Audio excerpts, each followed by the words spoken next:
Hello students, this is Dr. Baga from Shri Shankaracharya Technical Campus, Bhilai. We will be studying routing protocols.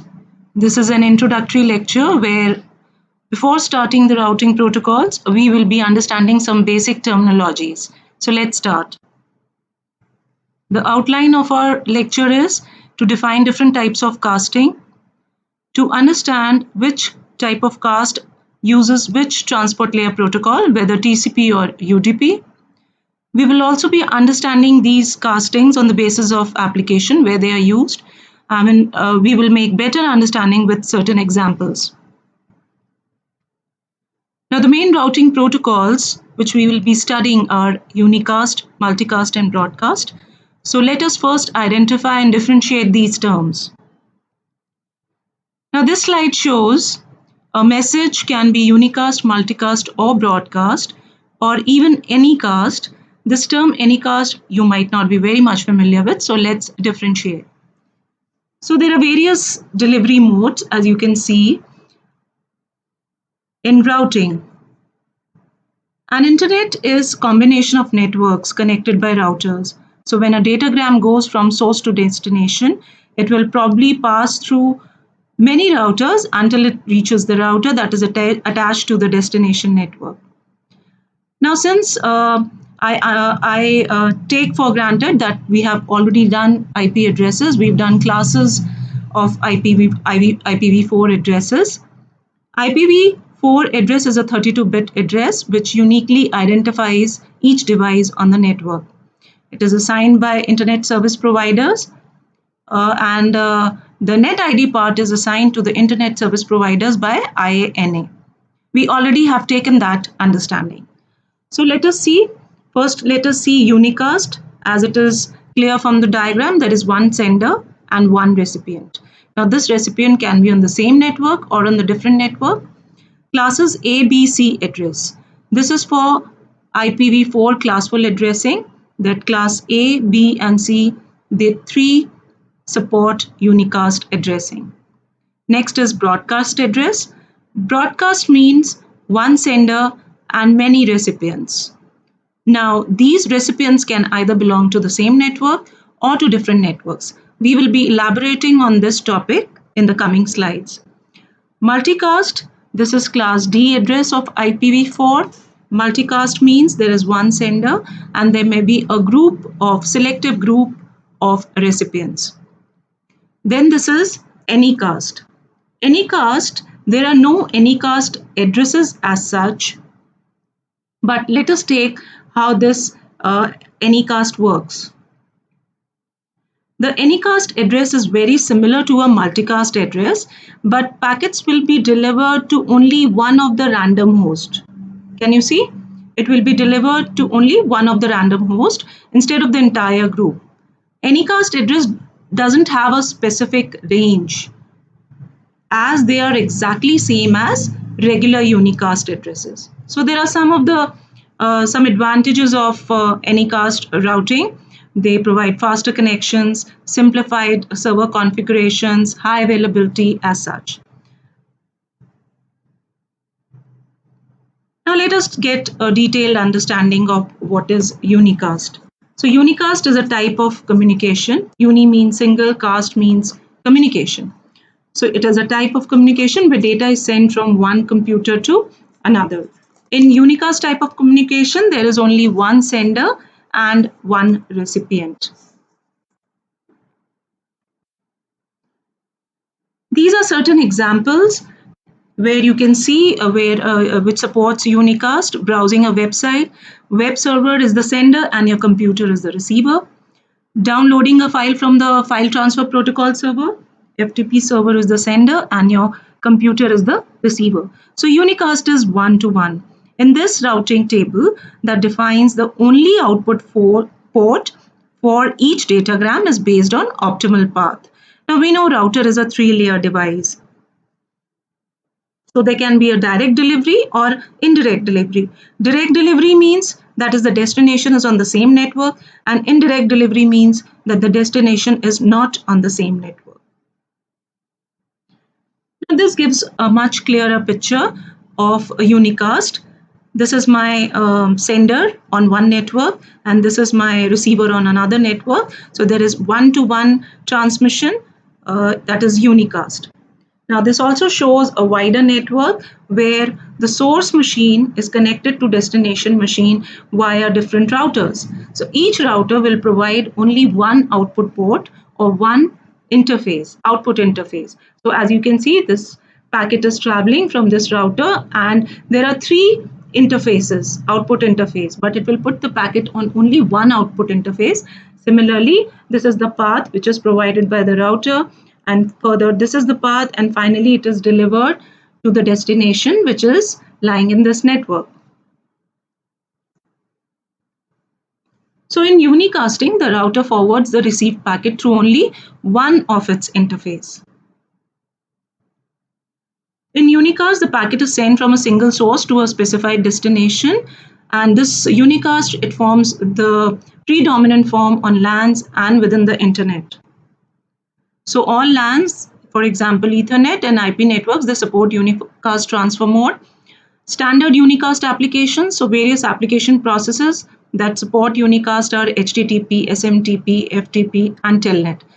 And further, one more thing to add, just as we said, TCP protocol is the protocol which is used for the transport layer, as it supports unicast. Now let us understand multicasting. Now in multicasting, there can be one or more senders and one or more receivers that participate in data transmission. Multicast, it lets the server direct single copy of data streams that are simulated and routed to the hosts that request it. That is, one to a specified group of recipients. Now IP multicast, it requires some other protocols like IGMP, which we've already studied, that is Internet Group Management Protocol. Multicast routing, it uses this protocol for its working, and as we have studied in classful addressing of IP, that class D is reserved for multicast groups. This IGMP protocol is a communication protocol, and it is used by hosts and adjacent routers on IPv4 networks to establish multicast group memberships. It's an integral part of IP multicast. Further, IGMP, which is defined in RFC 1112, it is a protocol that allows a host to advertise its multicast group membership by neighboring switches and routers. It's a standard protocol which is used by TCP/IP protocol suite to achieve dynamic multicasting. So here you can see in multicasting, the router may forward the received packet through several of its interfaces. So as you can see, this is one source. It is forwarding this packet to two of its output interface. This router is forwarding the packet to three of its router interface. Why? Because it may be that the members of the multicast group are present in these networks. Similarly, here the packet is forwarded to this router also, and then it is forwarded to this host as well as this host. So multicasting means one to a number of hosts. Now let's see the applications. Unicast uses TCP protocol for communications, whereas multicast uses UDP. UDP does not support unicast. TCP, as you remember, it's an acknowledged protocol. UDP is smaller, it's simpler, and its header length is much small, so it's generally preferred for real-time applications. But if some of the receivers, they don't get one or more messages, there is no way to know. Why? Because UDP does not keep a check on flow control, error control, congestion control. Multicasting has many applications, as you can see here, which have been stated. It can be used to send information. It's used for information dissemination, for distributed database, video conferencing, teleconferencing, distance learning, sending a message to group of people on WhatsApp, sending an email to particular group of people, and so on. So there is another term which is called multicasting and multiple unicasting. So just as we define, and if you'll see in this picture, multicasting, it starts with one single packet from source, and it is duplicated by the routers to destination.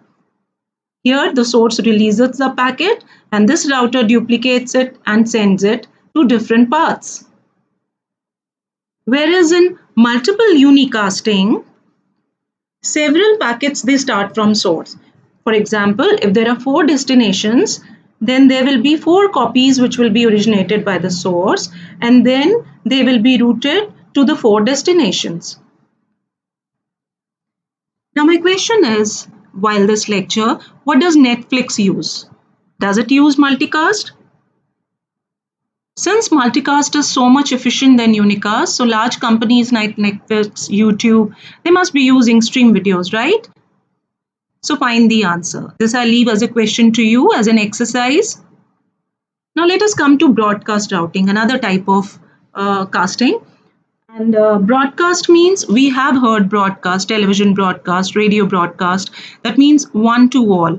But further, this technique can be classified into two, that is limited broadcast and directed broadcast. So let us understand what this means. Limited broadcast, if you can see through this picture, this shows limited broadcast. Now, what is limited broadcast? This is the host which wants to send the message, and these are the hosts in the same network. Now, say suppose if I take an example of this IP address 11.1.2.3. Now, we understand, seeing the first byte, that this belongs to class A. That means my 11 is the net ID part, and remaining 3 bytes, that is 24 bits, are host ID part. So in class A, there can be 2 to the power of 8 networks, and in each network there will be 2 to the power of 24 hosts, around 16 million. So if we use class A, that means if there is one host, then there will be how many host numbers that can be given in the network? What is the size of the block? The maximum size of the block can be 2 to the power of 24. That means if broadcast is to be done to all the members, then it will have to send the message, or it will have to frame the packet by putting 11.1.23 as the source address, and it will have to create 16 million roughly addresses to transmit to these hosts in the same network. So how does it do this? This is where limited broadcast comes into picture. The source address that will be put in the packet, will be 11.1.2.3. This will be the source IP address, and the destination IP address will be 255.255.255.255. That is all 32 bits as one. So this will be the broadcast address. So if the destination address is put as this, then it is understood that this is a limited broadcast address. That means it will be transmitted to all the hosts in the network. Let us see directed broadcast address. Now, what is the difference? The difference between limited and directed broadcast is, in limited, the source host and the destination hosts, they all lie in the same network. Whereas in directed broadcast address, the source host is in one network and the hosts to which it wants to broadcast is in the other network. So what is the solution? Let's see. So here is the host, source host, having the IP address 11.1.2.3. Again, seeing the address, we understand that this is the address which belongs to class A, since this 11 number lies between 0 to 127. And if it belongs to class A, then the remaining 24 bits can be used to identify the hosts. And this other network, it has an IP address, say 20.0.0. Now the aim is that this host on one network wants to broadcast to all the hosts on the other network. So what it will do? 20, which is the net ID part of this network, it will retain that, and these bits 000 will be made all ones. So the destination address will become 20.255.255.255. I repeat once again. Now, when the packet is framed here, it is framed by this host on network A. It will put the data. It will put 11.1.2.3 as the source IP address, and it will put 20.255.255.255 as the destination address. 20 की मदद से network identify हो जाएगा, And this 255.255.255 is the broadcast address. That means this packet will be delivered to all the hosts in this network B. So I hope it's clear. The difference between limited broadcast address and direct broadcast address is clear to you all. So let us see this exercise. This is an IP address which we've taken randomly. Let us take the first row. So this is the IP address. Now I want to find out the network ID. I want to find out the directed broadcast address, and I want to find out the limited broadcast address. So let us see this address. Now clearly seeing this address, if we have studied classful addressing, we understand that 10 is the number which is less than 127. So this address, IP address, belongs to class A. That means first byte is for net ID and the remaining 3 bytes are for host ID. That means 24 bits are reserved for host ID. So then if we want to extract the net ID, we have studied masking, that the router masks and extracts the net ID part. So how the net ID part is obtained? The net ID part is obtained by retaining the net ID bits, that is 10, and the remaining bits will be masked to 0. So the net ID address is 10.0.0.0. This is the net ID part. Now, the directed broadcast address, you remember directed broadcast address means that if this is the IP address and it needs to send the packet to all the hosts within its network, in the same network. So the last 3 bytes will be converted to 255.255.255. So it will not have to put 2 to the power of 24 addresses to send to so many hosts. And if it is a limited broadcast address, then the address will be 255.255.255.255. Let's take up one more example, 130.10.20.30, just random IP address. And if we see 130, that means it now belongs to class B.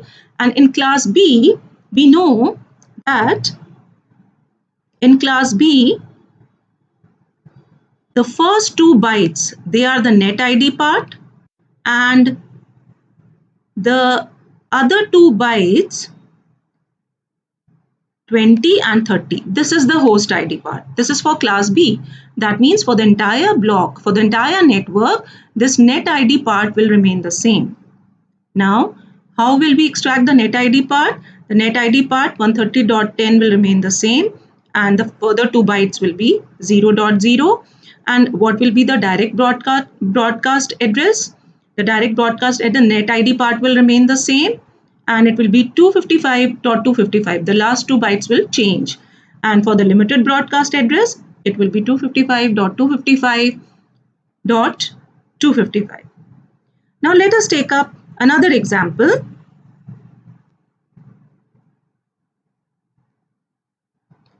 And this is another example, 200.10.10.10. Now if you see this belongs to class C. Now in class C, 3 bytes are for net ID part and 1 byte is for the host ID. So the 3 bytes will be retained and the last byte will be all zeros. So the dotted decimal address will be 200.10.10.0. And if it wants to send to the hosts, so the address, the directed broadcast address will be 200.10.10.255 and the limited broadcast will be same, 255.255.255.255. Let us consider another example. Now tell me which class this address belongs to. So if you remember, seeing the first byte, we understand that this belongs to multicast address and hence these fields are invalid. So there are also some special addresses. Not all the IP addresses are used by the host. In fact, there are some IP addresses that are assigned by the IANA for special purposes. Now, if you see this table, if you see this range, you can see that 1.0.0.0 and 126.255.255.255, the first and the last, those addresses are not used. They cannot be assigned to any host. Again, if you see here 128.1.0.1, it's starting from 1 and not from 0. And similarly here, the last byte 255 is not used. So the first address of each class and the last address of each class, they cannot be assigned to the host, and they are reserved. There are some other reserved IP ranges. You can just see these addresses are not assigned to any of the hosts since they are reserved for special purposes. This is also one of the exercise which I leave it to you to solve. So I hope at the end it is now clear the difference between unicast address, multicast address, and broadcast address. So unicast is one-to-one, multicast is one to a group of recipients, and broadcast is one to all. So broadcast can be of two types, limited broadcast and directed broadcast. In one, the broadcast is done to all the hosts within the same network, and in the other, the broadcast is done to all the hosts in the other network. Thank you.